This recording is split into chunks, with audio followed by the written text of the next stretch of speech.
할렐루야, 반갑습니다. 믿음으로 승리하셨습니까? 한 주간 또 평안하셨습니까? 다음 한 주간도 장마 기간임에도 피해 없으시고 건강하시기 바랍니다. 오늘 함께 하실 말씀 빌립보서 4장 4절에서 7절 말씀입니다.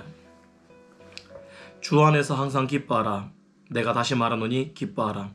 너희 관용을 모든 사람에게 알게 하라. 주께서 가까우시니라. 아무것도 염려하지 말고 다만 모든 일에 기도와 간구로 너희 구할 것을 감사함으로 하나님께 아뢰라. 그리하면 모든 지각에 뛰어난 하나님의 평강이 그리스도 예수 안에서 너희 마음과 생각을 지키시리라. 아멘. 오늘 본문은 주 안에서 항상 기뻐하라라는 명령으로 시작됩니다. 사도 바울이 빌립보 교인들에게 이르는 말이죠. 얘들아, 주 안에서 항상 기뻐해야 돼. 다시 말하는데 기뻐해야 돼. 그리고 너희 관용을 모든 사람에게 알게 해줘야 돼. 왜냐하면 주님께서 가까우시니까. 항상 아무것도 염려하지 말고 오직 기도와 간구로 너희 구할 것을 감사함으로 하나님께 아뢰라. 그리하면 모든 지각에 뛰어나신 하나님이 너희의 마음과 생각을 지켜주실 것이다 라는 것이 오늘 본문의 말씀이죠. 근데 통상적으로는 그렇게 생각해야 되지 않을까요? 하나님께 열심히 기도하면 하나님께서 은혜를 주셔서 하나님의 평강으로 채워주셔서 너희들 염려가 없게 할 거고 근심이 없게 할 거고 그리고 너희들에게 기쁨을 주실 거야. 이 역순으로 흘러가야 되잖아요. 근데 오늘 본문에 바울은 그 순서가 아니에요. 그래서 제가 좀 궁금했죠. 이 본문과 비슷한 내용을 말하고 있는 본문이 있습니다. 데살로니가 전서 5장 11절부터 23절 말씀입니다. 그러므로 피차 권면하고 서로 덕을 세우기를 너희가 하는 것 같이 하라. 형제들아, 우리가 너희에게서 구하노니 너희 가운데서 수고하고 주 안에서 너희를 다스리며 권하는 자들을 너희가 알고 그들의 역사로 말미암아 사랑 안에서 가장 귀히 여기며 너희끼리 화목하라. 또 형제들아, 너희를 권면하노니 게으른 자들을 권계하며 마음이 약한 자들을 격려하고 힘이 없는 자들을 붙들어주며 모든 자의 사람에게 오래 참으라. 삼가 누가 누구에게든지 악으로 악을 갚지 말게 하고 서로 대하든지 모든 사람을 대하든지 항상 선을 따르라. 항상 기뻐하라. 쉬지 말고 기도하라. 범사에 감사하라. 이것이 그리스도 예수 안에서 너희를 향하신 하나님의 뜻이니라. 성령을 소멸하지 말며 예언을 멸시하지 말고 범사에 헤아려 좋은 것을 취하고 악은 어떤 모양이라도 버리라. 평강의 하나님이 친히 너희를 온전히 거룩하게 하시고 또 너희의 온 영과 혼과 몸이 우리 주 예수 그리스도께서 강림하실 때에 흠없게 보존되기를 원하노라. 아멘. 데살로니가 전서가 먼저 쓰여지고 빌립보서가 후에 쓰여졌다는 사실을 감안을 한다면 바울이 성도들에게 마지막 인사를 할 때 나타나는 이 반복적인 표현들이 바울이 성도들에게 말하고 싶은 어떤 마지막 인사 같은 얘들아 항상 이렇게 지내야 돼 라고 꼭 첨언하는 필수적인 문구가 아닌가라는 생각을 하게 됩니다. 그리고 데살로니가 전서 5장과 빌립보서 4장에 이르는 이 두 인사가 거의 똑같은 틀을 가지고 있습니다. 첫 번째는 교회 안에서 대하는 나 외에 타인에게 대하는 자세를 이야기합니다. 두 번째는 내가 가지고 있어야 되는 나의 삶의 자세, 내 신앙의 자세. 그리고 세 번째는 나와 하나님과의 관계를 이야기하죠. 다시 한번 살펴보면 일단 먼저 데살로니가 전서를 먼저 살펴보겠습니다. 11절이죠. 그러므로 피차 권면하고 서로 덕을 세우기를 너희가 하는 것 같이 하라. 덕을 세우기를 이라는 단어는 오이코도메오라는 원어의 뜻을 가지고 있습니다. 이것은 집을 세우다, 벽돌로 튼튼하게 하다라는 말을 가지고 있습니다. 그 말은 교회 공동체를 세워가는데 건물을 세우듯이 차근차근 그렇게 교회를 튼튼하게 하라는 이야기입니다. 그러면서 12절부터 시작되는 말이 뭡니까? 형제들아, 너희가 서로 알지 않느냐? 너희를 위해서 수고하는 자들의 말을 잘 듣고 그리고 너희끼리 화목해야 된다. 13절에 너희끼리 화목하라. 그리고 14절에 약한 자를 격려하고 게으른 자들을 권계하고 또 힘이 없는 자들을 붙들어주고 모든 사람에 대해서 오래 참으라. 그리고 삼가 누가 누구에게든지 악으로 악을 갚지 말게 하고 모든 사람에 대하여 항상 선을 따르라 라고 명령하죠. 빌립보서에는 뭐라고 되어 있습니까? 항상 기뻐하라. 내가 다시 말하노니 기뻐하라. 너희 관용을 모든 사람에게 알게 하라. 관용을 알게 하라. 너희가 너그러운 사람인지 너희가 얼마나 하나님의 은혜를 가지고 살아가는 사람인지 알게 하라는 겁니다. 결국 같은 내용이죠.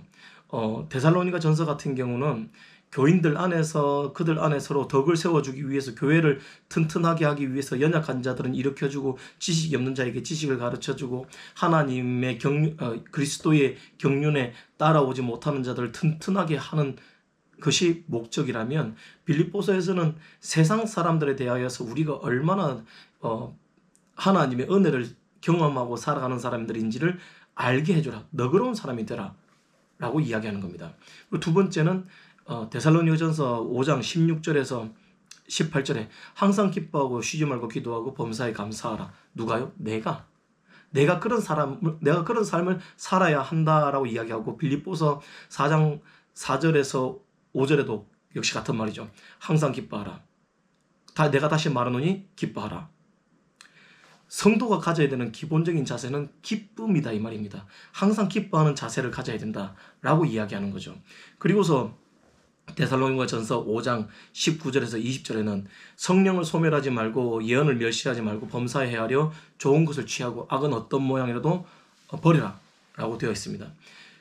하나님께서 나에게 주신 은사를 간직하는 데 있어서 성령님과 항상 긴밀하게 소통하고 있으라는 거죠. 그리고 하나님께서 나에게 해주시는 말씀, 예언의 말씀들을 무시하지 말고 그 말씀이 나를 어디로 인도하는지 어떻게 이루어져 가는지 면밀하게 살피라는 겁니다. 그 말은 하나님과의 관계를 더 돈독하게 하기 위해서 성령을 따르고 또 예언의 말씀을 귀 기울이고 악을 버리는 자세를 취하라는 거죠. 그리고 빌립보서 4장에는 이렇게 이야기하죠. 염려하지 마라. 아무것도 염려하지 말고 다만 모든 일이 기도와 간구로 너희 구할 것을 감사함으로 하나님께 아뢰라 라고 기록하고 있죠. 그럼 세 가지의 기본적인 틀이 만들어집니다. 타인에 대해서, 나에 대해서, 하나님과의 관계. 이 관계 안에서 성도가 가져야 되는 자세가 무엇인지에 대해서 이야기를 하는 거다라고 이해를 할 수 있는 거죠. 그리고 데살로니가 전서에 그렇게 하면 타인과 나와 하나님과의 관계를 이렇게 가지면 어떻게 되느냐? 23절 말씀 제가 읽어드립니다. 평강의 하나님이 친히 너희를 온전히 거룩하게 하시고 또 너희의 온 영과 혼과 몸이 우리 주 예수 그리스도께서 강림하실 때에 흠없게 보존되기를 원하노라. 하나님의 평강의 하나님이 너희에게 임재하셔서 너희들의 혼과 육과 몸을 너희의 영혼, 육을 강건하게 지켜주시기를 원한다라고 인사를 하는 거죠. 이 모델은 빌립보서에도 그대로 적용됩니다. 빌립보서 4장 7절에 그리하면 모든 지각에 뛰어난 하나님의 평강이 그리스도 예수 안에서 너희 마음과 생각을 지키시리라. 여기서는 영혼, 육 전체를 이야기했던 데살로니가와는 다르게 너희의 마음과 생각을 지키실 거다. 누가요? 하나님의 평강이. 주어는 똑같죠. 데살로니가 전서에서 이야기했던 것처럼 데살로니가 전서에는 평강의 하나님이 너희를 지켜주시기를 원한다라는 기도의 내용이었다면 빌립보서에서는 하나님의 평강이 적극적으로 성도의 마음과 생각을 지켜주시게 된다라는 이제 확증으로 나타나게 됩니다. 좀 전에 이야기 드렸듯이 데살로니가 전서가 그 이전에 쓰여졌던 편지, 그리고 빌립보서는 그 이후에 쓰여진 편지의 형식을 가지고 있다라고 기본적으로 인식을 한다면 마지막에 쓰여지는 인사와 같은 이 바울의 이제 반복되는 내용들이 바울이 성도들에게 마땅히 하고 싶은, 꼭 빼놓지 않고 말하고 싶은 그 내용이다라고 저는 생각을 하는 거죠. 그러면 바울이 주장하고 싶은 게 무엇입니까? 바울이 성도들한테 얘기하고 싶은 것, 하나님의 평강이 너희의 마음과 생각을 지켜주실 거다. 하나님의 평강이 너희들을 지켜주실 수 있도록 해야 된다라는 거죠. 설교 초반에도 이야기 드렸듯이 우리가 기본적으로 생각할 때는 하나님의 평강이 우리에게 먼저 와서 하나님의 평강으로 인하여서 우리가 걱정과 근심을 덜어내고 기쁨이 생기고 우리가 너그러운 사람이 된다라고 여기게 됩니다. 이게 우리가 알고 있는 기본적인 순서이고 원리예요. 그런데 바울은 그 반대로 이야기하는 겁니다. 너희가 먼저 기뻐하고 너희 관용을 다른 사람에게 보여줘야 된다 라고 이야기해요. 그리고 염려하지 마라. 너희 구할 것을 하나님께 감사함으로 아뢰라. 그러면 평강의 하나님이 너희를 지켜주실 거다라고 이야기하는 거죠. 제가 이게 이해가 안 됐습니다. 이해가 안 돼서 뭐 하나님 뭐 달라는 겁니까? 차라리 헌금을 달라는 거면 헌금을 드리는 건 어렵지 않지 않습니까? 헌금을 달라는 건 헌금을 드리고 하나님께서 평강을 선물로 주신다고 하면 뭔가 이게 원리가 이해가 되는데, 우리에게 기뻐하라, 관용을 베풀라, 그리고 염려하지 마라 라고 하시니 저는 좀 이해가 안 되었어요. 그러다가 왜 기뻐하라고 하시는 걸까? 무엇을 기뻐하라고 하시는 거고 어떻게 기뻐하라고 하시는 걸까를 좀 고민하다 보니 좀 답에 이르게 되었습니다. 그리스도인들은 날마다 허허실실대면서 웃고만 있어야 됩니까? 기뻐하며 막 누가 힘든 일을 겪는데도 허허허 하나님이 날 기쁘게 하시네요 그러고 있어야 되는 사람을 이야기하는 걸까요? 그렇게 치면 사도 바울이 날마다 웃고 다녔다라는 이야기는 없지 않습니까? 사도 바울이 그 유라굴로 광풍 앞에서 하하하 하나님께서 날 지켜주실 것이네 하고 웃고 있었던 것은 아니잖아요. 기뻐하면서 이까짓 거 뭐 괜찮아 지나갈 거야 하면서 이 막 자신만만하게 자신의 위용을 드러내고 하나님께서 도와주실 거다고 선포했던 건 아니지 않습니까? 그도 죽을 위협 앞에 놓이면서 살 여망이 보이지 않는 그런 고통들을 겪었지 않습니까? 그러다가 하나님이 말씀을 하시니 그제서야 그의 마음 안에 평강이 찾아오고 그의 마음 안에 소망이 생기고 살아날 수 있을 거기 때문에 다른 사람들을 챙겨서 다시 여러 날 동안 견뎌내며 다른 섬에 이르를 때까지 그들을 돌봐낸 거지 않습니까? 그렇게 보면 바울이 이야기하고 싶은 기뻐하라라는 정의가 무엇일까요? 제가 생각할 때는 성도들에게 항상 기뻐하라라고 요청하는 바울의 의도는 너희들의 구원을 기뻐하라는 것 같습니다. 우리가 받은 구원이 얼마나 엄청난 것인지, 이 세상의 창조주 되신 하나님의 아들이 나를 살리시기 위하여 십자가에 못 박히시고 그분의 그 값으로, 그 피값으로 나를 살려내셨다는 그 엄청난 사실을 기뻐하라는 거죠. 그리고 내가 죄인으로서 하나님의 자녀가 될 수 없음에도 불구하고 예수 그리스도를 믿음으로 하나님의 자녀가 되는 권세를 얻었지 않습니까? 자격을 얻었지 않습니까? 그리고 하나님과 대화할 수 있고 하나님께 기도할 수 있고 하나님의 응답을 들을 수 있는 그 귀가 열리고 자격을 얻었지 않습니까? 그러니 기뻐하라는 거죠. 세상적인 것으로 생각하면 나는 가진 것이 없고 내 목소리를 낼 필요가 없고 저들보다 못한 삶을 살고 있기 때문에 내가 어떻게 그들에게 관용을 베풉니까? 어떻게 친절을 베풉니까? 내가 그 사람들한테 더 얻어먹어야 되는 거 아닙니까?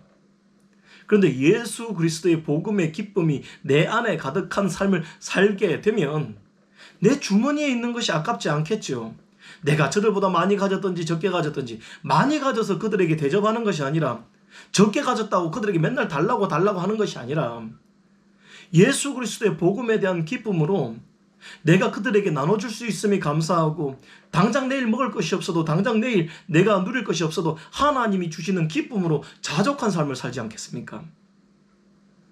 예전에 제가 참 많은 영향을 받았던 분 중에 한 분이 다큐멘터리 팔복에 나오는 그 맨발의 할아버지였습니다.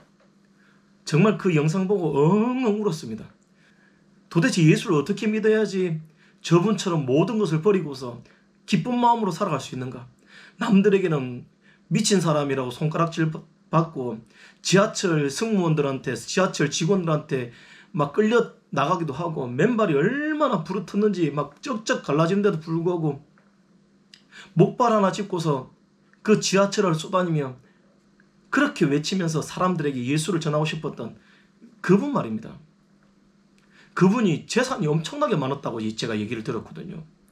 그런데도 불구하고 예수를 믿고 나니 그게 다 그냥 소용없게 된 거죠. 배고픈 사람에게 먹이고 집 없는 사람에게 집 얻으라고 내어주고. 도대체 예수를 믿는 기쁨이 얼마나 충만해야지, 얼마나 가득해야지 이 세상에서 나를 높여주고 나를 편하게 해주고 나를 행복하게 해주는 그 기쁨들을 다 버릴 수 있단 말입니까? 사도 바울은 그걸 저에게 보여주는 것 같았습니다. 치영아, 네가 간직해야 될 기쁨은 이 세상에서 좋은 차 타는 기쁨이 아니라, 이 세상에서 너의 명예가 높아지는 것을 기뻐하는 것이 아니라, 더 많은 소유를 얻고 더 명예가 높아지고 내가 하고 싶은 것들을 다 이루어내는 그 기쁨이 충만한 데서 얻어지는 것이 아니라 예수 그리스도로 말미암아 얻을 수 있는 그 기쁨을 네가 붙잡아야 된다. 그런데 그 기쁨을 붙잡지 못하면 어떻게 됩니까? 끊임없이 세상의 것이 탐나 보이죠. 세상의 것이 아름다워 보이고 나를 높여주는 사람들의 그 칭송이 달콤하게 다가올 것입니다.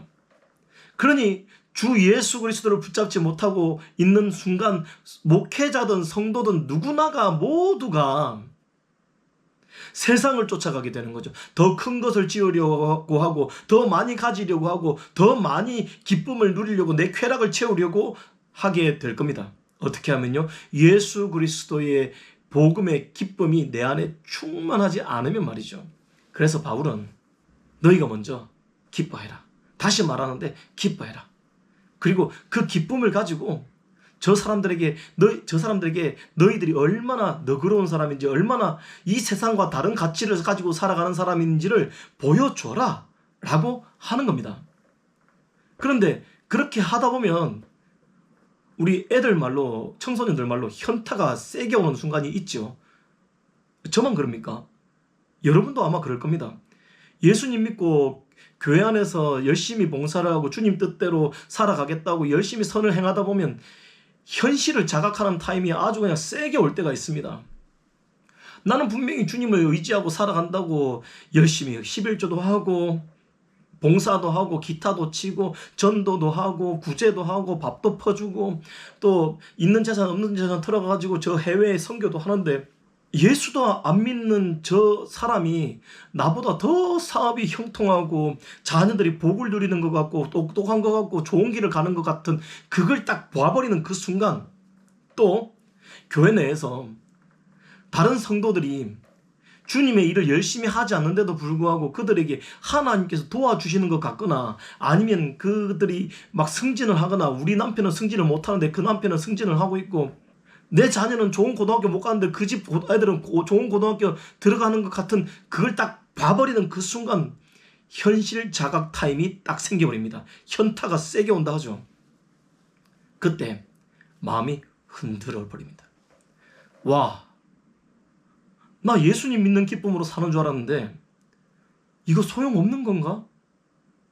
와, 그러면 나는 하늘 것만 바라보다가 이 땅에서 즐거움은 하나도 누리지 못하고 이 세상에 그냥 거름처럼 썩어져서 버려지는 그런 존재인가? 라는 의심이 막 안에서 용수섬 치듯이 막 올라옵니다. 그러면서 잘 버텨내면 괜찮은데 못 버텨내면 그대로 쓰러지게 되죠.